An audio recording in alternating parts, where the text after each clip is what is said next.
Hey, this is Robert of MayflowerBookshop.com. MayflowerBookshop.com. Robert. You can go to my website and you can check out on my YouTube channel music and free talks, and this is one of them. We're in The Voice of the Silence, the Mahayana Prajna Paramitas.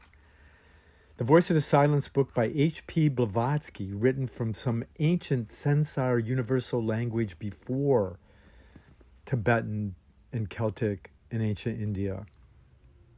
Perhaps the golden sun oracle of Atlantis language, who knows? The Voice of the Silence is a manual on self-initiation for you who practice Western Hermetic theurgy and magical, alchemical, witchy stuff. This is like Iamblichus, who is into theurgy, and the Neoplatonists. He thought that the only real magic is when you invoke your higher self.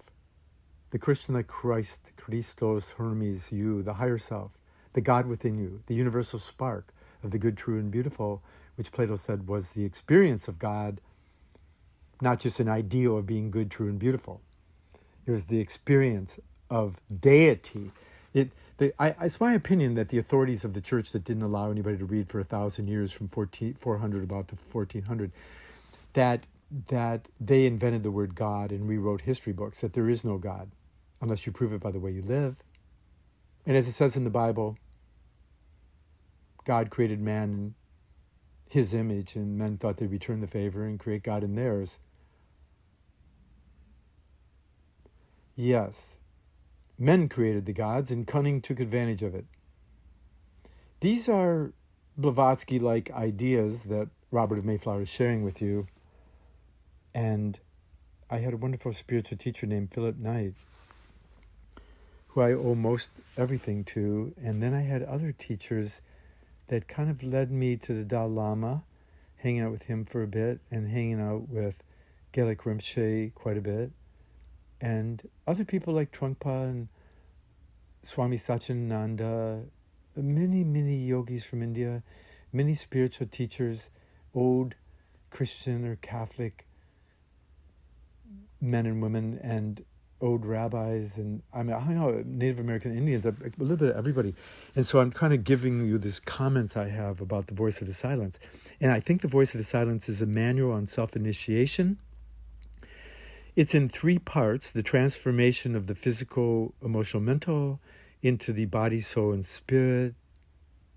We could also say that it starts with the spirit. The Voice of the Silence is in 3 parts: the Voice of the Silence, where we experience the spirit within the body, and the 2 paths, where we experience spirit and matter, and the tension of the soul being awakened or crucified between spirit and matter. And then the 3rd part is the 7 portals, of which we're in now. We're at the 3rd part of the 3rd fragment of the Voice of the Silence, and this is part B, the 2nd part of the conclusion of the 7 portals.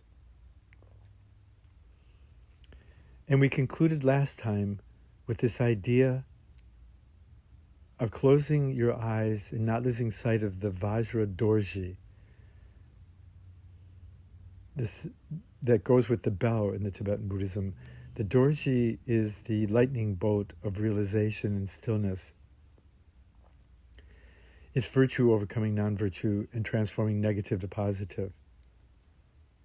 And Mara's eros ever smite the man who has not reached viraga, that transcends pleasure and pain. And beware of trembling, the voice. Beware of trembling neath the breath of fear. The key of Shanti rusty grows, and rusty key refuses to unlock. Fear is, wherever there's fear, there's no love, and wherever there's love, there's no fear. This is me talking. Real love is the divine in each other. To divine the divine in each other is the ultimate psychic experience. And then to touch the eternal, where we help each other in virtue to grow, and we protect each other's solitude or stillness. The voice. The more one advances, the more your feet hit pitfalls. The more thou dost advance, the more thy feet pitfalls will meet. The path that leadeth on is lighted by one fire. the light of daring, burning in the heart. The path that leadeth on, remember An is the sun god in ancient Egypt, it's interesting. Salaman is a triple sun. Spirit, soul, body. The path that leadeth on is lighted by one fire, the light of daring, burning in the heart. The more one dares, the more is obtained. The more he or she fears, the more that light shall pale, and then alone, and that alone can guide. For as the lingering sunbeam that on the top of some tall mountain shines is followed by dark night when out it fades, so is heart light. When out it goes, a dark and threatening shade will fall from thine own heart upon the path and root thy feet in terror to the spot. Boy, this sounds like the Lord of the Rings so much when you're climbing up that mountain of ego to get rid of the ring of power in the fire. Okay. So, the fire is really of higher love and truth, right? So, back to the voice. Beware, disciple, of that lethal shade. No light that shines from spirit can dispel the darkness of the nether soul, unless all selfish thought has fled therefrom, and that the pilgrim saith, I have renounced this passing frame. I have destroyed the cause. The shadows cast can as effects no longer be. For now the last great fight, the final war between the higher and the lower self hath taken place. Behold, the very battlefield is now engulfed in the great war and is no more. This reminds us, of course, of the talk I shared on the Bhagavad Gita, and how it begins in the valley between two giant mountains of warriors coming to fight in that valley the next day. And Krishna, the higher self, talks to Arjuna, the lower self, like Christ would to the apostles, or Hermes to Tot, the little tot of our spiritual self, and the baby in the heart of the Raphael's painting, the Virgin Mother with the babe, Isis with the babe, right, in the basement of a very great Gothic cathedral. The little Tot, Hermes and Tot, or Thoth talking to Hermes. It's that higher and lower manas trying to identify with the universal love and truth, right? And the Bhagavad Gita is the path of the warrior. And so all you spiritual warriors the spiritual wars that we fight the non-virtues within first. We don't fight outwardly so much until we do that first. For now the last great fight, the final war between the higher and lower self hath taken place. Behold, the very battlefield is now engulfed in the great war and is no more. But once thou hast passed the gate of Shanti, step the third is taken. Thy body is thy slave now. Now for the fourth, prepare the portal of temptations which do ensnare the inner man. Ere thou canst near that goal, before thine hand is lifted to upraise the fourth gate's latch, thou must have mastered all the mental changes in thyself and slain the army of the thought sensations that subtle and insidious creep unasked within the soul's bright shrine. If thou wouldst not be slain by them, then must thou harmless make thy own creations, thy children of thy thoughts, unseen, impalpable, that swarm round humankind, that progeny and heirs to man and his terrestrial spoils. Thou hast to study the voidness of the seeming full, the fullness of the seeming void. Again, thou hast to study the voidness of the seeming full, the fullness of the seeming void. O fearless aspirant, look deep within the well of thine own heart and answer, knowest thou of self the powers, O thou perceiver of external shadows? Virtues are the powers, by the way. Thine is the kingdom, the power, and the glory of the ascending at the end of the descent of our Father. This is the powers that are the kingdom, the powers, and the glory. These are the powers, the virtues.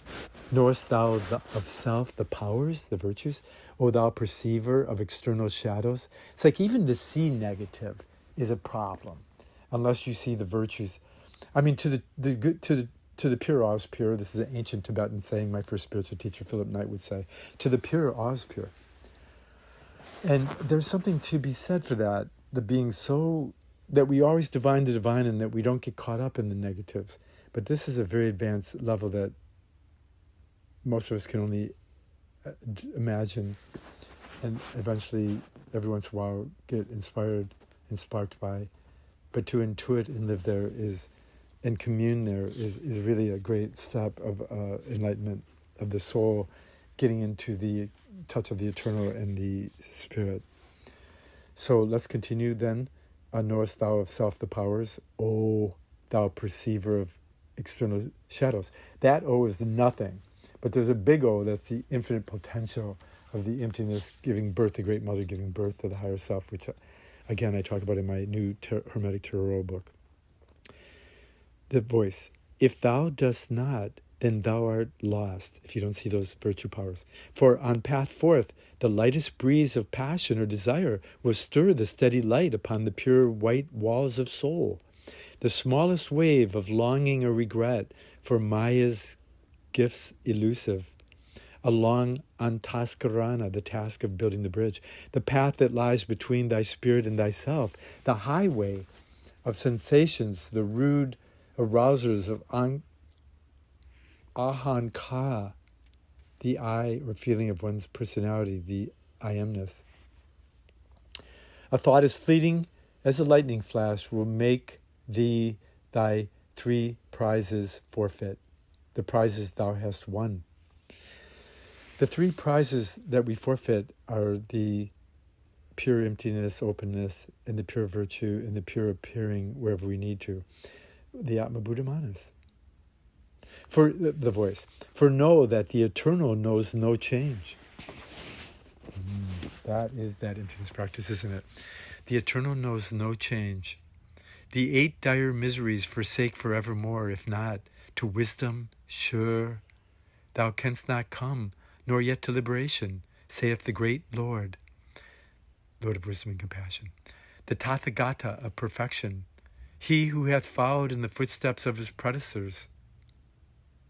One who walks in the steps of the predecessors are those who came before him, is the true meaning of the name Tathagata. I think that's the Lord Buddha, this cosmic and relative, ultimate and relative Buddha. The cosmic Buddha is one that lives at any time and space as the possibility of self getting enlightened, and the relative Buddha is the one that was there in history, but also the one that we could become. The ultimate is that we become the Buddha. He who has followed in the footsteps of the predecessors. Stern and exacting is the virtue of viraga. If thou its path wouldst master, thou must keep thy mind and thy perceptions far freer than before from killing action. Thou hast to saturate thyself with pure alaya, the universal soul, become as one with nature's soul thought. At one with it, thou art invincible. In separation, thou becomest the playground of samriti, origin of all world's delusions. Samriti is that one of the 2 truths which demonstrates the elusive character or emptiness of all things. It is the relative truth, in this case. The Mahayana school teaches the difference between the 2 truths. This is the bone of contention between the Madhyamikas and the Yogacaryas, the former denying and the latter affirming that every object exists owing to its previous cause or by a concatenation.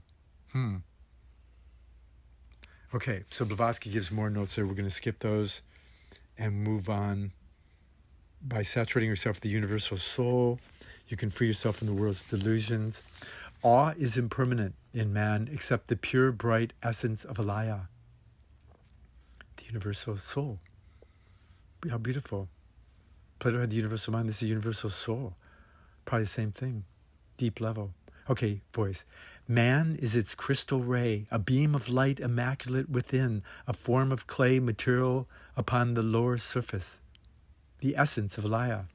That beam is thy life guide and thy true self, the watcher and the silent thinker, the victim of the lower self.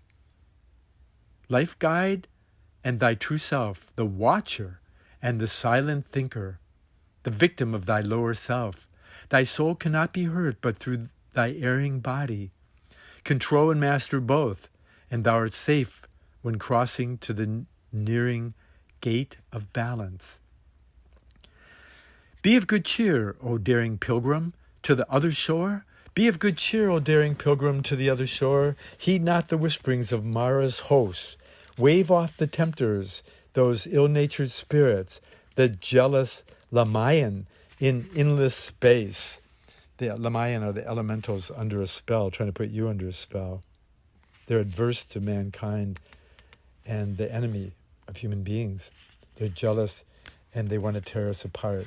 There must be the related to those wild elemental forces that tore Odysseus and Orpheus apart.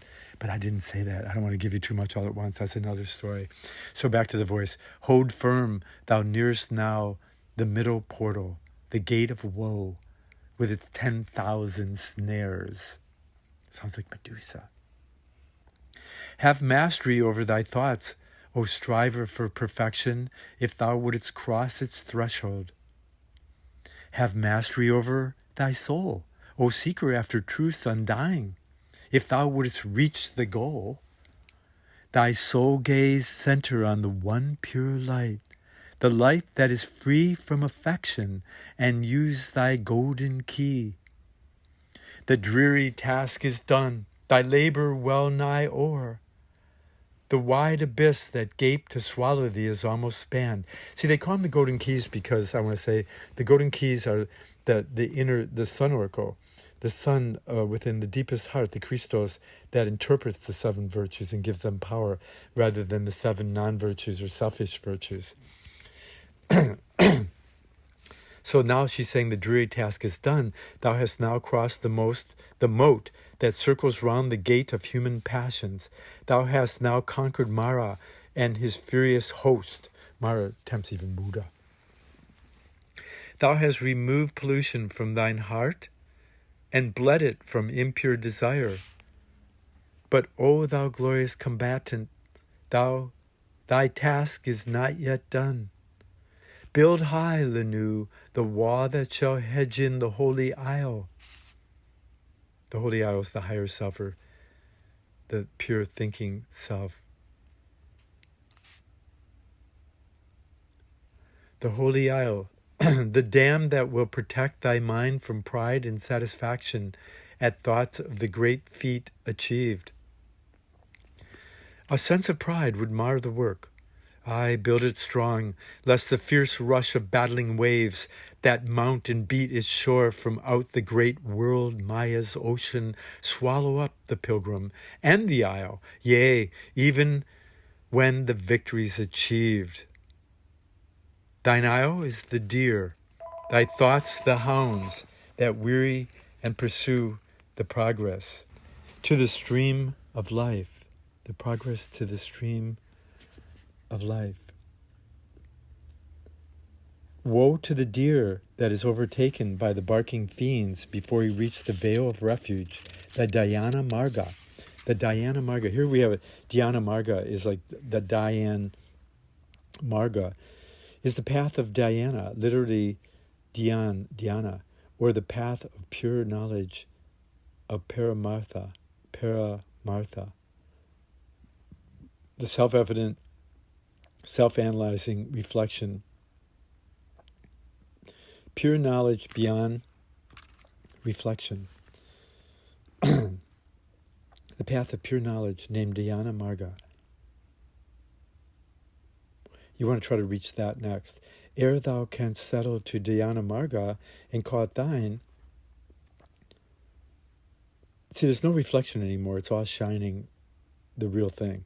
Thy soul has become as the ripe mango fruit, as soft and sweet as its bright golden pulp for others' woes, as hard as that fruit stone for thine own throes and sorrows, O conqueror of weal and woe. Make hard thy soul against the snares of self. Deserve for it the name diamond soul. For as a diamond buried deep within the throbbing heart of earth can never mirror back the earthly lights, so are thy mind and soul plunged in dhyana marga. These must mirror naught of Maya's realm elusive. When thou hast reached that state, the portals that thou hast to conquer on the path fling open wide their gates to let thee pass, and nature's strongest mights possess no power to stay thy course. Thou wilt be master of the sevenfold path, but not till then, O candidate for trials passing speech. These trials pass speech, but yet we're trying to put it in words. These are, I think this is me talking, but I think that we're trying to learn the spiritual knowledge. I get the books in Mayflower Bookshop and all these various teachers everywhere. We're trying to learn this so that we can learn the invisible language of wisdom, knowledge, love, truth, the language of the architectural becoming of the soul. So back to the voice. The diamond soul is the Vajradhara, presides over the Dhyani Buddhas. The diamond soul is that eternal self that's in league with all eternal truths and compassions and virtues. The voice. Till then, a task far harder still awaits thee. Thou hast to feel thyself all thought, and yet exile all thoughts from thy head, or thy soul. So we have to feel like all thought, and yet exile all thoughts from thy soul. In other words, we're in touch with the universal mind, but yet we're still empty. The voice. Thou hast to reach that fixity of mind in which no breeze, however strong, can waft an earthly thought within. Thus purified, the shrine must of all action, sound, and earthly light, all action, sound, or earthly light, be void. So that's it. Like action is the physical and sound is the etheric and light is the astral. We're purifying the physical, etheric, and astral, and the ego gets purified by becoming a void. So this is really a sneaky little thing Blavatsky put in here. It says and this is one of the most beautiful parts, by the way, of the Voice of Silence in the Seven Portals, the third fragment. This is part B of that. Thou hast to reach that fixity of mind in which no breeze, however strong, can waft an earthly thought within. Thus purified, the shrine must of all action, sound, and earthly light be void. E'en as the butterfly overtaken by the frost falls lifeless at the threshold, so must all earthly thoughts fall dead before the fane. Wow. This is kind of like Rudolf Steiner saying, if you want to get initiated, you have to destroy your biography. I've always thought that it really was a bad interpretation. I used to sit around in Ann Arbor with, over 10 people that spoke great German and would debate one word of Rudolf Steiner's for hours. And I learned a lot, but also at some point you have to learn in your spiritual soul to interpret the way to go. And if it doesn't work, it doesn't work, and you have to be honest with that. And then you have to try another way, back up, try another way. So thus purified, the shrine must be of all action, sound, and earthly light by the void. E'en as the butterfly overtaken by the frost falls lifeless at the threshold, all earthly thoughts fall dead before the fane. Behold, it is written, ere the gold flame can burn with steady light, the lamp must stand well guarded in a spot free from all wind. That's from the Bhagavad Gita. Exposed to shifting breeze, the jet will flicker, and the quivering wave flame cast shades deceptive, dark and ever-changing, on the soul's pure shrine. And then, O thou pursuer of the truth, thy mind soul will become as a mad elephant that rages in the jungle, mistaking forest trees for living foes, He perishes in his attempts to kill the ever-shifting shadows dancing on the wall of sunlit rocks. Well, that sounds like a bad trip. Yeah. Like the Tibetans are very nice about. I'm commenting. The Tibetans are very nice about drugs. You know that you can get a glimpse, but you can't hold it. And a lot of people that take drugs and are on combinations of medications and all these things like that, and their biochemistry's off from poor food that is the food that has too many growth hormones in it and fertilizers. The plants and animals are prematurely freed from doing any work. And so you don't get that work ethic in the food, and you don't get that transformation of minerals into the plant proteins and minerals. And so that one eats this food and they get too high. And I think that there's a problem with not having Tim Leary at the bookstore. He was with Ram Dass when they introduced LSD in the 60s. I just want to comment. He's been to the bookstore a few times in the past. And Tim Leary said that you needed pure substance in the right measurement and somebody not on it. And I'm not advocating drugs. I'm just telling you what Tim Leary said at the Mayflower Bookshop. And that you needed these books, which were the textbooks of, they were the spiritual guidelines and maps to the astral and spiritual worlds. That these books were part of the library and college of the illiterati and the Illuminati of the spiritual worlds. And I thought that was an amazing thing that he was capable of saying. And that was his version of the Ram Dass phenomena, but he didn't follow that so much as he was always into trying to bring intelligence to the latest technology and freedom impulses. I'm almost a little bit too luciferic, you might say, but I'm not sure. I'm just sharing. And we're talking now about how people take drugs and they keep going back for more drugs and they get addicted to that whole process. And I am really happy that drugs are getting legalized so that we can know who's on stuff and we can control the dosage and all that kind of stuff. But the bottom line is you don't want to just keep going back for another high and then having to overcome it every day. And whether it's drinking or whether it's anger or negative emotions, the opposite of the virtues we just talked about. So I know it's a little bit going off track, but we do, each of us, have to take these spiritual practices and apply them to the people that we know around us and the sufferings we see around us. And what good is spirituality if the world keeps getting lost in impurities and pollution and war and crime, and we're not able to really help each other and convert Milarepas and saws into paws and stuff like that. Okay, so enough of that. We're talking about when you get deluded in ignorance and your biochemistry's off or drugs, mistaking forest trees for living foes, and you start to hallucinate. And there's nothing like, if you've ever seen really bad addicts die, they really get into quite a hallucination. Whereas we want to have the illusion be that we're becoming Buddhas. We want the illusion and the delusion to be that somehow we're going to be able to help the world be a better place. And I think at the very minimum, as an artist and troubadour, a pilgrim spark of the eternal, we're going to have more fun.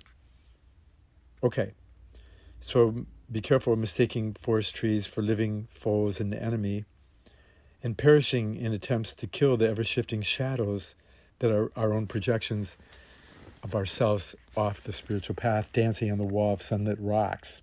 Beware lest in the care of self thy soul should lose her foothold on the soil of deva knowledge, angel knowledge. Beware lest in forgetting self thy soul lose o'er its trembling mind control and forfeit thus the due fruition of its conquests. Beware of change. You know, that the first rule of Patanjali's yoga aphorisms, cease the modifications of the mind, right? The unmodified self. The emptiness is the ceaseless, never changing, and then the outer material world's ever changing. And then the soul mind between, this is Robert talking, of my take on it, is that the soul awakens with the universal mind to handle everything and nothing. This is the main thing that I've learned studying all these books. Everything and nothing in a mind, that's who we are. And that everything and nothing is the great mother and father that births our higher consciousness if we let it. By purification, learning, illumination, and communion with the higher self, wherever we can find it.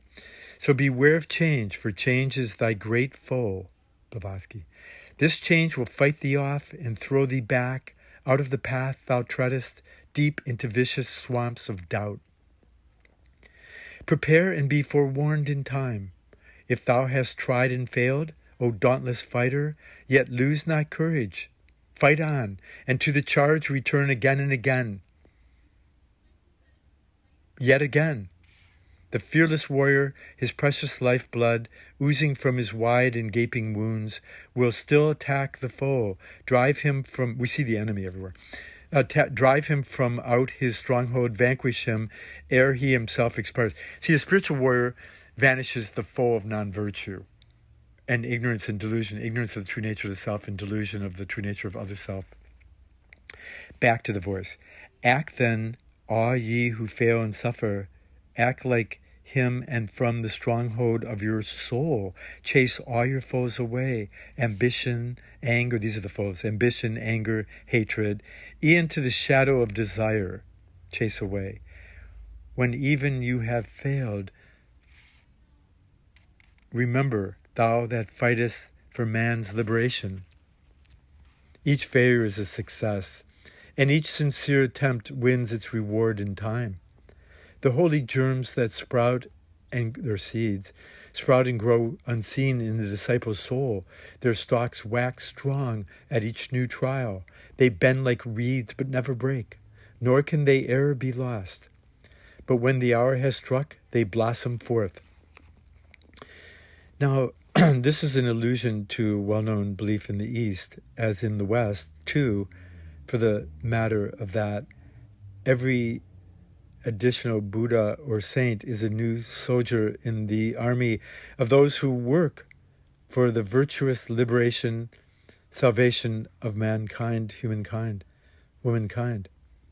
In Blavatsky says, in northern Buddhist countries where the doctrine of Nirmanakaya, those bodhisattvas who renounce self-earned nirvana, or they renounce the Dharmakaya vesture, both of which shut them out forever from the world of mankind, in order to invincibly assist mankind and lead it finally to para-nirvana, what's beyond even nirvana, or beyond heaven, is taught.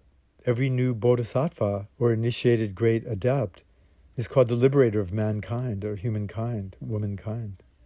The statement made by the guy who wrote Buddhism in Tibet, Blavatsky comments, that he might be wrong about a few things. So he's correcting things too, like all good lamas do.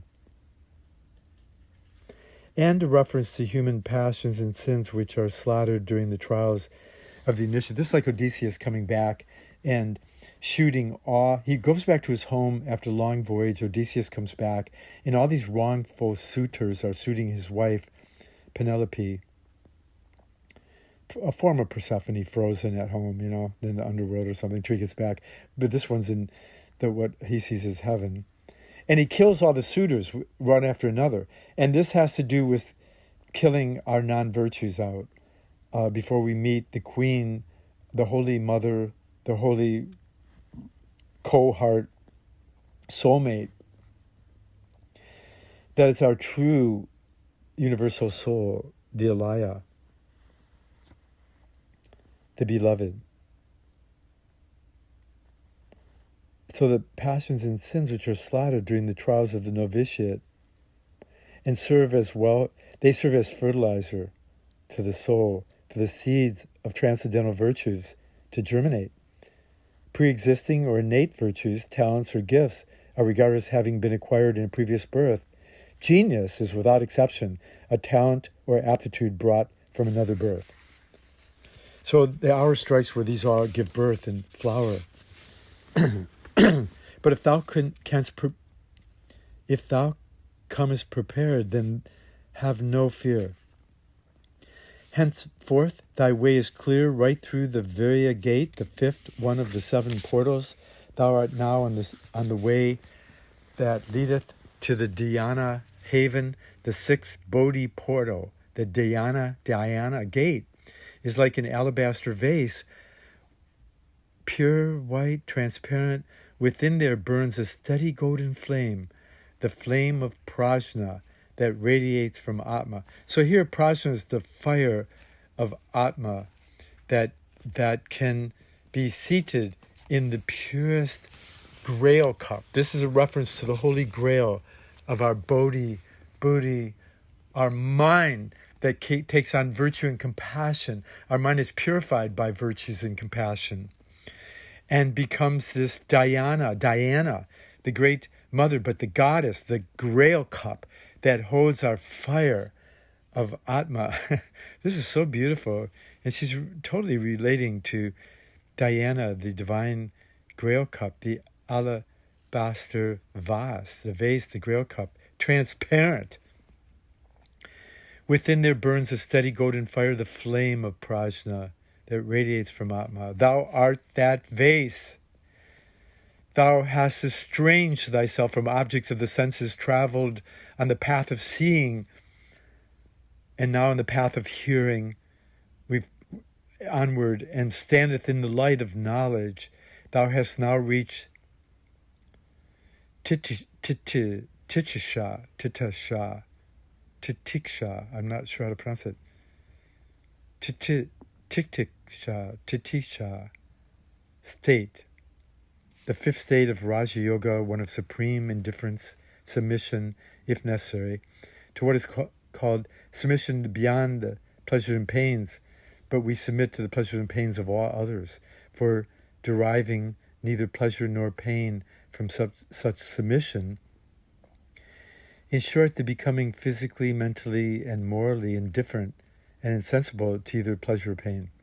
But see, we allow ourselves to see the pleasures and pains of others to awaken compassion and the fire of Atma, which fits in that cup of compassion. And this is the path of Dhyana. Thou art that vase or Grail Cup, the vase, the word that holds the infinite, eternal. O Narjo, thou art safe. No conqueror of sins or separation. Once that a Sawani hath crossed the seventh path into Prajna, all nature thrills with joyous awe and feels subdued. The silver star now twinkles out of the news to the night blossoms. The streamlet to the pebbles ripples out the tail. Dark ocean waves will roar it to the rocks surf-bound. Scent-laden breezes sing it to the vales, and stately pines mysteriously whisper, a master has arisen. A master has arisen. A master of the day. The deity virtue. He standeth now like a white lily, a white pillar, to the west, upon whose face the shining, rising sun of thought eternal poureth forth its first most glorious waves. His or her mind, like a becalmed and boundless ocean, spreadeth out in shoreless space. He holdeth life and death in his strong hand.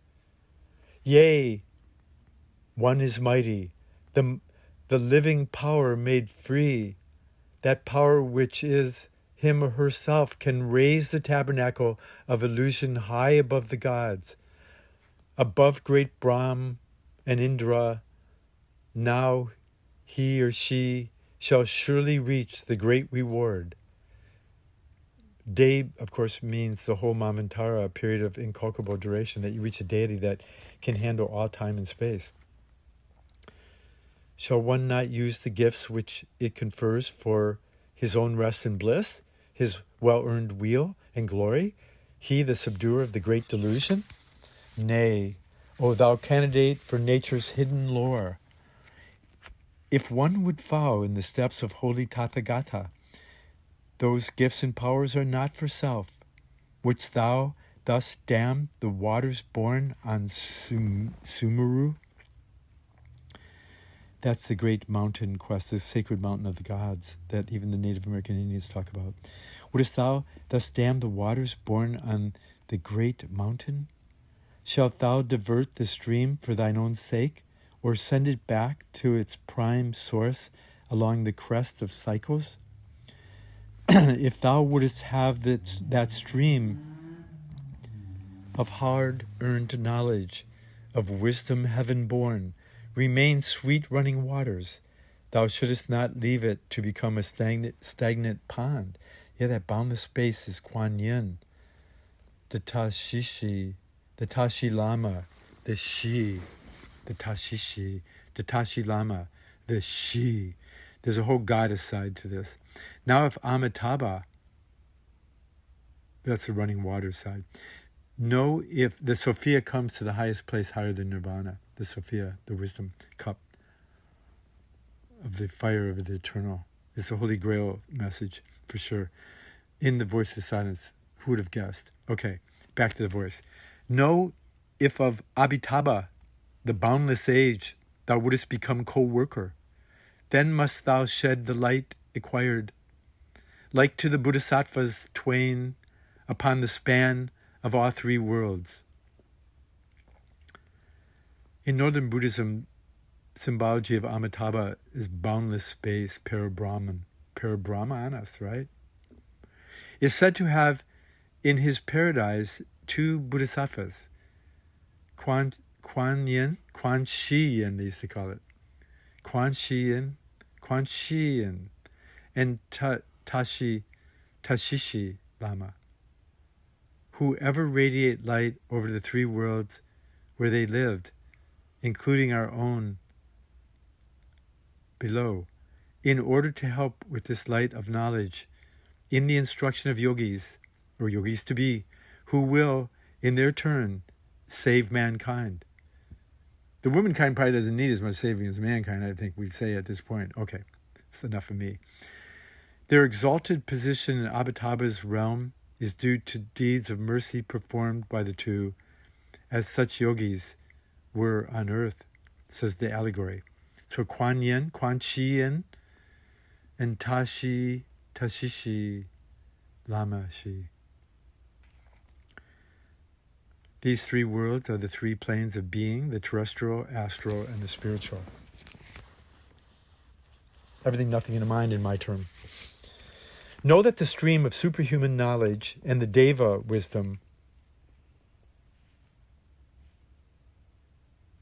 thou hast won must from thyself the channel of Alaya be poured forth into another bed. Know, or see that fourth world again, that poured forth. Know that the stream of superhuman knowledge and the Deva wisdom, the angel wisdom that you've won, must from thyself, the channel of Alaya, our true self, the universal soul, be poured forth into another bed. Know, or O Narjo, thou of the secret path, its pure fresh waters must be used to sweeter make the ocean's bitter waves, that mighty sea of sorrow formed out of the tears of men. Wow. Alas, when once thou hast become like the fixed star in highest heaven, that bright celestial orb must shine from out the spatial depths for awe, save for itself. Give light to awe, but take from none. That's the giving. Alas, when once thou hast become like the pure snow in mountain vales, cold and unfeeling to the touch, warm and protective to the seed that sleepeth deep beneath its bosom. 'Tis now that snow which must receive the biting frost, the northern blasts, that shielding from their sharp and cruel tooth the earth that holds the promised harvest, the harvest that will feed the hungry. Self-doomed to live through future kalpas, cycles of ages, unthanked and unperceived by mankind, wedged as a stone with countless other stones which form the guardian wall.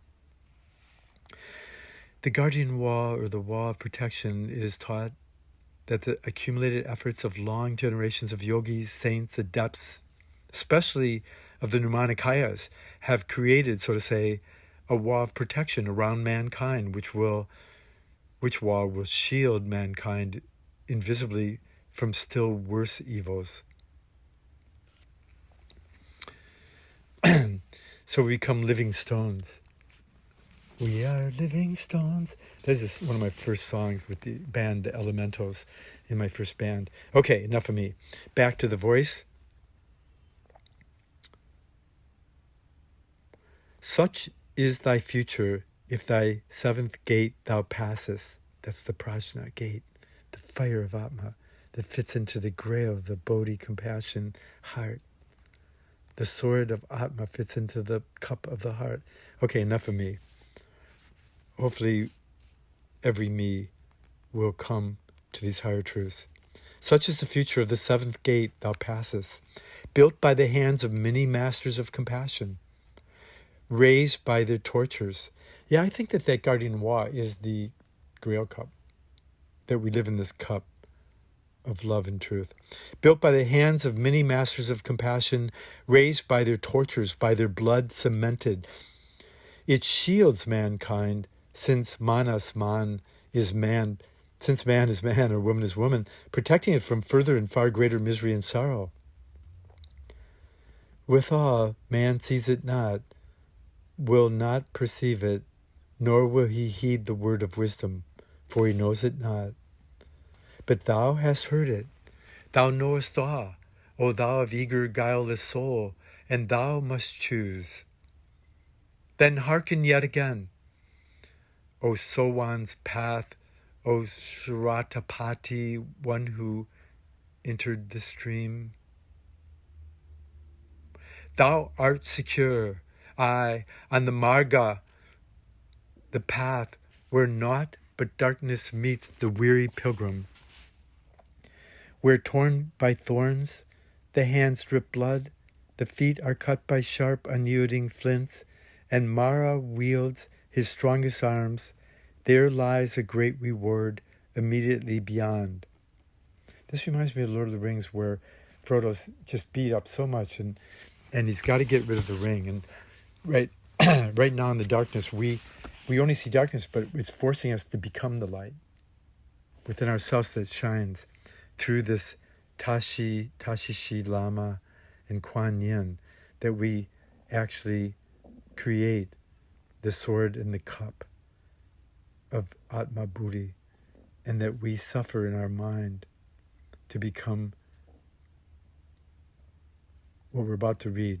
Back to the voice. Calm and unmoved the pilgrim glideth up the stream that to Nirvana leads. He knoweth that the more his feet will bleed, the whiter will himself be washed, the purer himself be washed.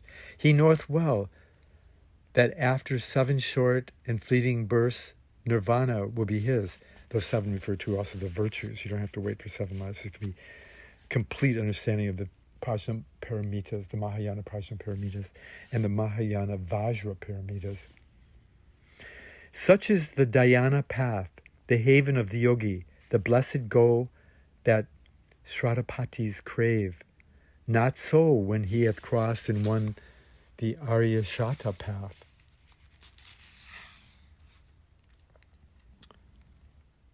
That is the Sanskrit, the Arhat or Arhan path.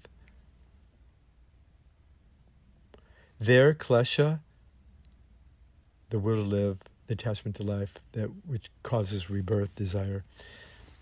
Not so when he has crossed and won the Aryahata path. It goes beyond the will to live. There, klesha is, the love of pleasure and worldly enjoyment, evil or good, even good. There, klesha is destroyed forever. Tanya's roots torn out. But stay, disciple, yet one word. Canst thou destroy divine compassion? Compassion is no attribute. It is the law of laws. Compassion, eternal harmony, Alaya's self, a shoreless universal essence, the light of everlasting right, and fitness of all things, the law of love eternal. The more thou dost become at one with it, thy being melted to its being, in its being, the more thy soul unites with that which is, the more thou wilt become compassion absolute. This compassion must not be regarded in the same light as God, the divine love of the theists, compassion stands here as an abstract impersonal law whose nature, being absolute harmony, is thrown into confusion by discord, suffering, and sin. Sin being acting of separateness. I'm wondering if this then means that this compassion, being pure harmony, is the Buddha. That's the consort of the Atma fire. It's the Holy Grail. Such is the Arya path of the Buddhas of perfection. Withal, what mean the sacred scrolls wherein make thee say, which make thee say. Withal, what mean the sacred scrolls which make thee say, Om, I believe it is not all the arhats that get to the nirvanic path, the sweet fruition. Om, I believe it is not all the arhats that get to the nirvanic path, the sweet fruition. Om, I believe that the nirvana dharma is entered not by all the Buddhas. Yea, on the Arya path thou art no more Srapati, thou art a bodhisattva. The stream is crossed. 'Tis true, thou hast a right to Dharmakaya vesture, but Sambhogakaya is greater than a Nirvani, and still greater is a Nirmanakaya, the Buddha of compassion. The Bodhisattva is the hierarchy less than a perfect Buddha. In the exoteric parlance, these two are very much confused.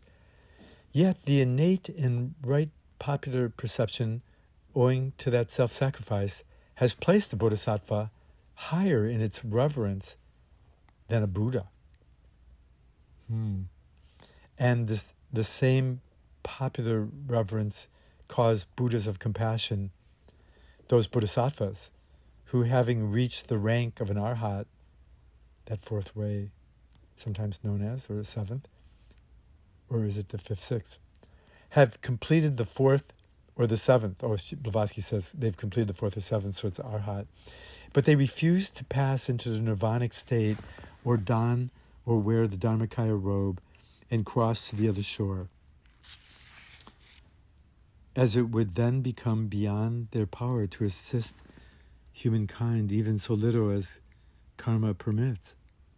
They prefer to remain invisibly in spirit, so to speak, in the world and contribute toward man's salvation by influencing them to follow the good law, the Dharma, lead them on the path of righteousness.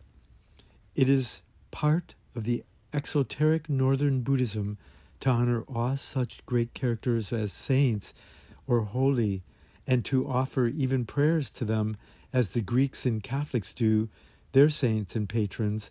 On the other hand, the esoteric teachings, on the other hand, countenance no such thing. There is a great difference between the two teachings. The esoteric layman hardly knows the real meaning of the word Nirmanakaya, hence the confusion and inadequate explanations of the Orientalists. For example, this one guy, he believes that, well, we even skipped that. The three Buddhic bodies and forms are styled Nirmanakaya, who can appear anywhere and become a Buddha of compassion. Sambhogakaya, which blisses out in the virtue, not on drugs. Dharmakaya, and the truth, and the love. And the Dharmakaya, which is no self-heaven. But there's no other self either, so the compassion might be lacking. But, you can have compassion for yourself, but you have to start somewhere. The first, the Nirmanakaya, is an ethereal form which one would assume when leaving the physical. He would appear in his astral body, having in addition all the knowledge of an adept. The Bodhisattva develops it in himself as he proceeds on the path. Having reached the goal and refused its fruition, he remains on the earth as an adept. And when he dies, instead of going into nirvana, he remains in that glorious body. This is probably a resurrection body, or they see Jesus after he dies and he's resurrected. Mary Magdalene sees him in etheric astral form, I believe. He has woven this for himself, invisible to the uninitiated mankind, to watch over and protect humankind. Sambhogakaya is the same, but with the additional luster of 3 perfections, one of which is entire obliteration of all earthly concerns. Then here the Dharmakaya body is that of a complete Buddha, no body at all, but an ideal breath. Consciousness merged in the universal consciousness, or soul devoid of every attribute. Once a Dharmakaya, an adept or Buddha leaves behind every possible relation with or thought for this earth. Thus, to be enabled to help humanity, an adept who has won the right to Nirvana renounces the Dharmakaya body in mystic parlance, keeps of the Sambhogakaya only the great and complete knowledge and virtue, and remains in the Nirmanakaya body. The esoteric school teaches that Gautama Buddha, with several of his arhats, is such a Nirmanakaya higher than whom, on account of the great renunciation and sacrifice of mankind, there is none known. So,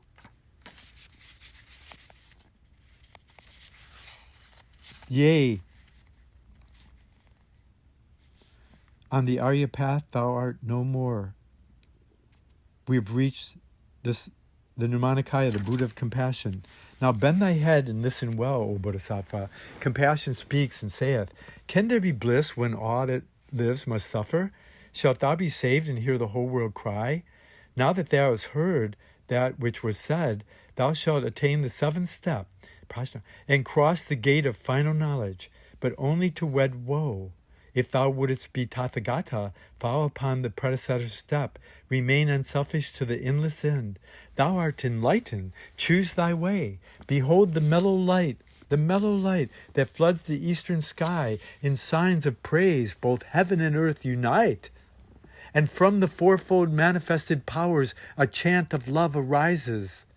Both from the flaming fire and the flaming water, flowing water, and from sweet-smelling earth and rushing wind, hark!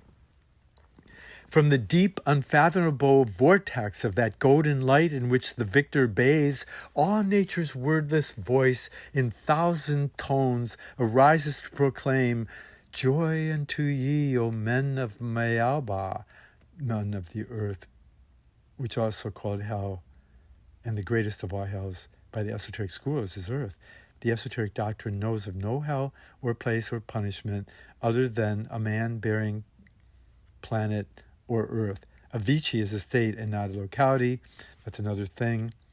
And this whole idea of a new and additional savior of mankind is born, who will lead mankind into final nirvana after the end of the life cycle. This is one of the variations of the formulas invariably followed by every treatise, invocation, or instruction.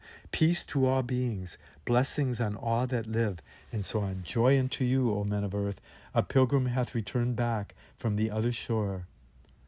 O new Arhan, a new Arhan is born. Peace to all beings. And this concludes the 7 portals. You go to the door of Nirvana, you turn your back, close the door to your bliss and happiness in your $1 billion house and your hit song, and you come back to earth. And you're not going to go to bliss heaven on earth or bliss in heaven. You're not going to go to Nirvana until everyone goes. I don't go until everybody goes. And that is Om Tat Sat. I am that. Om Vajrapani Hum. I am the fearless heart and passion of truth and Vajra knowledge, and peace to all beings. Om Mani Padme Hum. Om, Om, Om, Om, Om. Om is deity sleeping within us, awakening. Om, Om, Om. Mani Padme Hum. Mani is the precious mind of virtue. Padme, flowering heart. Hum. May it be so. Hey, feel free to donate. Feel free to subscribe. Feel free to tell your friends. This is Robert of MayflowerBookshop.com. Be of goodwill. Be of peace. Om Mani Padme Hum. Be you.